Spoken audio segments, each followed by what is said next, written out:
ప్రదీప్ శర్మ. ఈయన వయసు దగ్గరగా 60 ఏళ్లుంటాయి, కానీ 25 ఏళ్ల సర్వీస్ ఉంది. మనోడి పేరు చెబితే డాన్ల సంగతి ఏమో కానీ లష్కర్ తీవ్రవాదులు మాత్రం వణికిపోతారు. దాదాపుగా 113 ఎన్కౌంటర్ రికార్డ్ ఈయన పేరు మీద ఉంది. మామూలు కేసులనైతే కంటి చూపుతోనే పరిష్కరిస్తాడు. హీరో అంటే సినిమాలో చూపించేది చాలా తక్కువ. అందుకే శర్మను రామ్ గోపాల్ వర్మ డిపార్ట్మెంట్ లో సంజయ్ దత్తో చేయించాడు. ఆయన నడక, డ్యూటీ చేసే విధానం సినిమాలో హీరోలు చేసింది చాలా తక్కువని చెప్పాలి. పెద్ద పెద్ద అధికారులైనా సరే సలాం కొట్టి తన పని తాను చేసుకుంటాడు. అంతేకాని వారున్నారని పని వదిలేసి చేతులు కట్టుకుని మాత్రం నిలబడాడు. డ్యూటీ ఫస్ట్ అనే తత్వం శర్మది. అధికారం, పాపులారిటీ కూడా తోడైంది. ఈయన ఒక మధ్యతరగతి ఇంట్లో పుట్టాడు. మహారాష్ట్రలోని ధులే జిల్లాలోని ఒక గ్రామంలో పుట్టాడు. తండ్రి టీచర్ కావడంతో చదువు బాగానే సాగింది. కానీ ఆయన కూడా టీచర్ కావాలని కలల కన్నా కూడా అనుకోకుండా పోలీస్ డిపార్ట్మెంట్ వైపు వచ్చేశాడు. 10 ఏళ్ల పాటు అందరితో పాటు అనామకుడిగా ఉన్న ఎన్కౌంటర్ ఓపెనింగ్ బోని సాలిడ్ గా చేశాడు. AK-56 స్మగ్లర్ గా పేరున్న సుభాష్ మకద్వాలాతో ఓపెన్ చేశాడు ఫస్ట్ ఎన్కౌంటర్. ఆ తర్వాత తీవ్రవాదులు, వీధి రౌడీలు, గ్యాంగ్స్టర్లు అందరినీ చిత్తుగా చంపేశాడు. చెబితే వినాలంతే, లేదంటే ఎన్కౌంటర్ తో మ్యాటర్ ని క్లోజ్ చేసేవాడని డిపార్ట్మెంట్ వాళ్ళు అంటూ ఉండేవారు.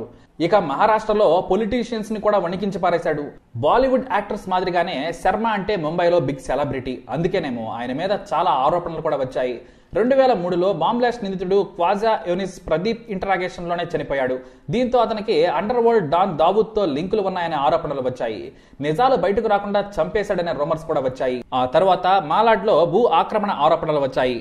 ఆ తర్వాత 2006లో చోటా రాజన్ అనుచరుడు లఖన్ భయ్యాను ఒక ఫేక్ ఎన్కౌంటర్లో చంపేశాడని 21 మంది పోలీసులతో పాటు ప్రదీప్ శర్మను కూడా అరెస్టు చేశారు. 2013లో ముంబై కోర్టు ప్రదీప్ శర్మపై వచ్చిన ఆరోపణలను మొత్తాన్ని కొట్టేసింది. ఆ తర్వాత కేసు హైకోర్టుకు వెళ్లడంతో ఆయన మళ్లీ కాకి చొక్కా వేసుకోలేదు. ఇప్పుడు అక్కడ కూడా క్లియర్ కావడంతో మళ్లీ థానే ఏసీపీగా డ్యూటీలో జాయిన్ అయ్యారు ప్రదీప్ శర్మ. ఇక మరో పేరు దయానాయక్. ఈ పేరు చాలా మందికి పరిచయమే. ఎన్కౌంటర్ స్పెషలిస్ట్ దయానాయక్ కంటే ముంబై అండర్ వరల్డ్ గజగజ వణికిపోతుంది. దయా స్పాట్ పెడితే దుబాయ్లో ఉన్న డాన్లకు ఫేవర్ వచ్చేస్తుంది. ఒక ఆర్డినరీ సబ్ ఇన్స్పెక్టర్ క్రిమినల్స్ కి దడ పుట్టించేశాడు. తన మీద ఎన్నో ఆరోపణలు వచ్చినా కూడా, అరెస్ట్ అయినా, అక్రమంగా ఆస్తులు సంపాదించారని చెప్పినా కూడా మళ్లీ తన పోస్టు తాను దక్కించుకున్నాడు.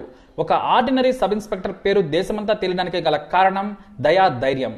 డ్యూటీలో ఉంటే ఎవ్వరికీ భయపడడు. అరెస్టు చేస్తే లొంగిపోవాలంతే. తుపాకీ చూపిస్తే నిర్దాక్షిణ్యంగా కాల్చిపారేస్తాడు. అలా దాదాపుగా 83 మందిని లేపేశాడు. ఇది ఆయన చెప్పే నంబర్, కానీ అది 100 దాటిందని డిపార్ట్మెంట్ వాళ్ళు అంటారు. ఇక ఇతని పేరు మీదనే అబ్ తక్ చెప్పన్ సినిమా కూడా వచ్చింది. ఇతర భాషల్లో కూడా చాలా సినిమాలు వచ్చాయి. టెంపర్లో ఎన్టీఆర్ క్యారెక్టర్ కూడా ఇన్స్పిరేషన్ దయాదే. ఇక దయానాయక్ అసలు పుట్టింది కర్ణాటకలోని మంగళూరు దగ్గర ఒక మారుమూల గ్రామంలో. 7వ తరగతి వరకు కన్నడ మాధ్యమంలోనే చదువుకున్నాడు. కానీ కుటుంబం పరిస్థితి దయనీయంగా ఉండడంతో తల్లి కోరిక మేరకు ముంబైకి చేరుకున్నాడు. అక్కడ హోటల్లో టేబుల్స్ క్లీన్ చేసేవాడు. అదే హోటల్ ఓనర్ దయాకు చదువు మీద ఇంట్రెస్ట్ ఉందని గమనించి స్కూల్లో చేర్పించాడు. ఆ తర్వాత హోటల్లోనే పని చేసుకుంటూ డిగ్రీ వరకు చదువుకున్నాడు. దాదాపుగా 9 ఏళ్లు హోటల్లో కప్పులు కడిగాడు. ఆ తర్వాత ప్లంబర్ కింద పనిచేశాడు. అప్పుడు నెలకు 3000 సంపాదనతో ముంబైలో తాను బ్రతుకుతూ ఇంటికి కొంత పంపేవాడు. ఇక ఆ తర్వాత ముంబైలో పోలీస్ రిక్రూట్మెంట్ భారీగా జరుగుతుందని తెలియడంతో అప్లై చేశాడు. ఎత్తు కూడా సాలిడ్ గా ఉండడంతో ఎగ్జామ్ కూడా సులభంగా పాస్ అయిపోయాడు.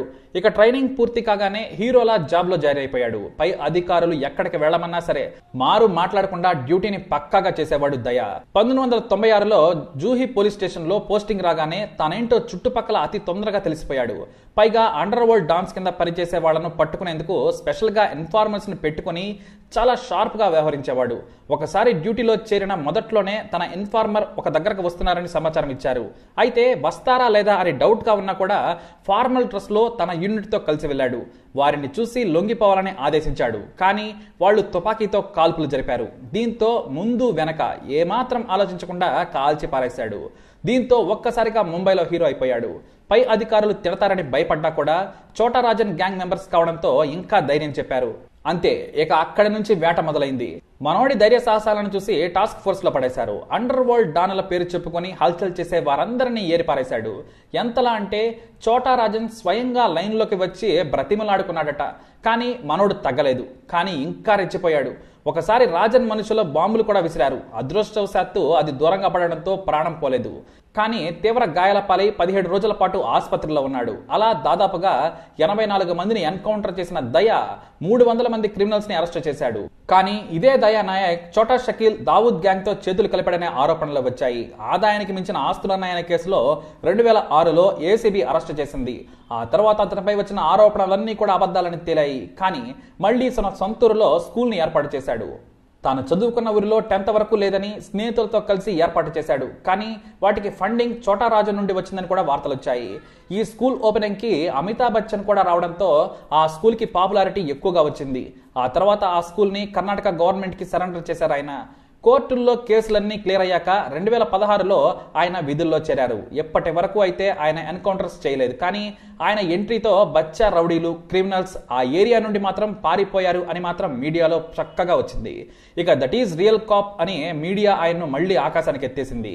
మొత్తానికి అవినీతి మరకలు పడ్డా కూడా ఈ ఇద్దరు పోలీసులు దుమ్ము రేపేశారు. మళ్ళీ డ్యూటీలో జాయిన్ అయ్యి తమ ప్రతాపం ఏంటో దొంగలకి, రౌడీలకి, డాన్లు అని చెప్పుకునే వాళ్ళకి వచ్చపోయించారు.